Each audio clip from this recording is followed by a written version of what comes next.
So, winter gardening. That sounds a bit grim, right? Dark nights, frozen ground, nothing's growing in the garden or over at my allotment. However, I'm determined that this year I will be harvesting some fresh vegetables throughout the winter. And the good news is I won't need a heated greenhouse to do it, because I'll be growing some of these vegetables indoors. Now, there are a few steps I must get right to ensure success, or it will be a complete failure. So let's get into it. I'm Gang Gang, welcome to the channel. Gang Gang and Peanut, 2 peas in a pod. Now, to help me achieve success this winter, I'm going to be using my Vitopod. That doesn't mean you have to have one. Don't rush out and buy one just yet, because there are some alternatives, and we'll get to that in a little while. Now, my Vitopod, I can control the temperature, and I can fool the plants into thinking it's springtime in the middle of December. And if I get the temperature just right, these plants normally explode into growth and grow on really well. But heat is not the only thing that I'm going to need to provide. The other thing I need to provide is all around us. Light. So I need to provide some light. And how am I going to do that? Quite simply, LED grow lights.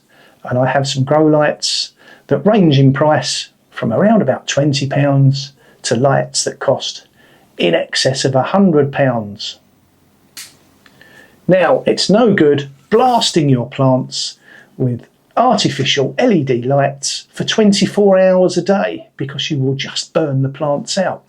I find the sweet spot for lighting is between 14 and 16 hours a day, which should be sufficient to keep these plants growing really strong.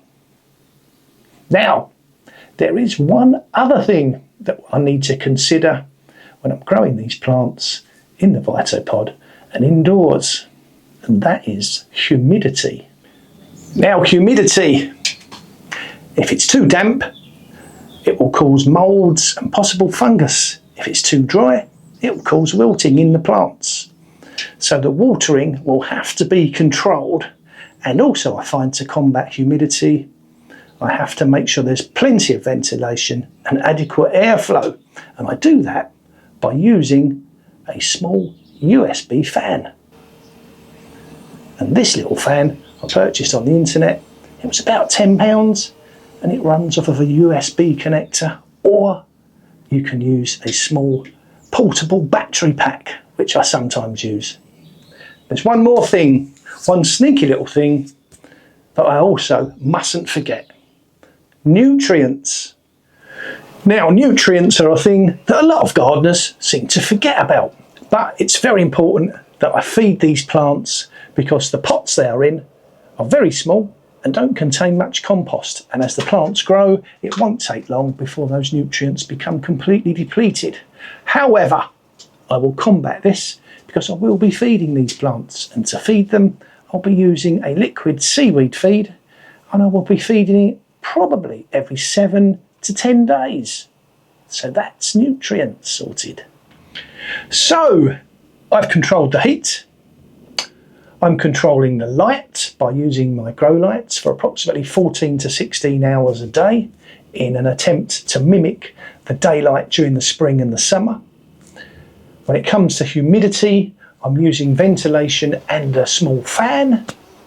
And when it comes to providing nutrients, I'm going to be feeding with a liquid seaweed feed every 7 to 10 days.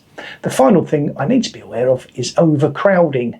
Because these are in a relatively small space, if I have too many plants in there and a disease or a pest takes hold, I'm probably going to lose the lot.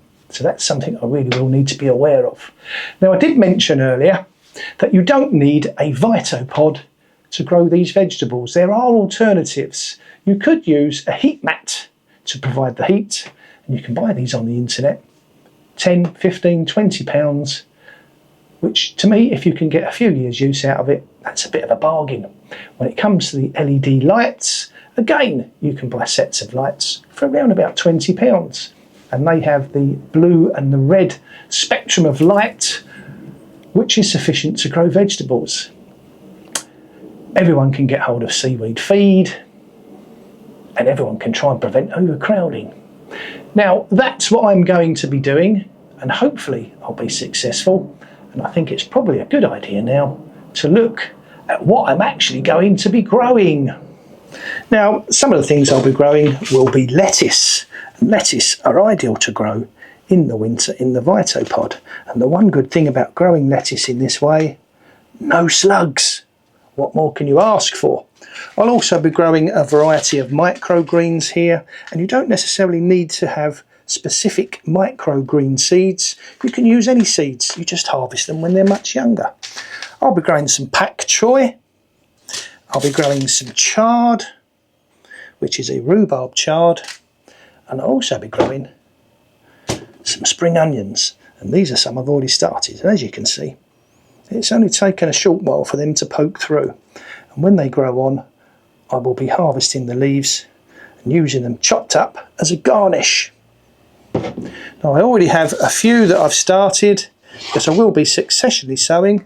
There are a few microgreens, and there's some chard, and there's a small lettuce there, and hopefully this is the beginning of many.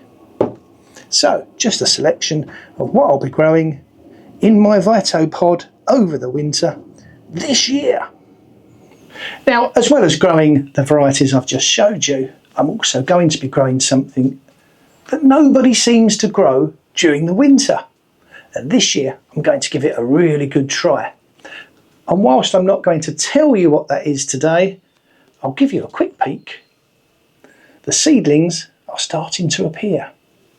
If you want to see what it is that I'm growing over the winter that nobody else seems to grow, you'll have to click on the subscribe button and look out for my next video. So I'm growing fresh vegetables indoors over the winter. Is it worth it? Yes, it's 100% worth it. There's nothing like fresh vegetables that you've grown yourself in December and January. Absolute magic. Anyway, I hope you've enjoyed this video. If you have, please feel free to leave a comment, or if you've liked the video, give us a big thumbs up, or maybe consider clicking on the subscribe button and come along and join us and see what we get up to here on this channel. So I'm Gang Gang, this is Gang Gang and Peanuts, 2 peas in a pod, and as ever, until next time, take care, bye.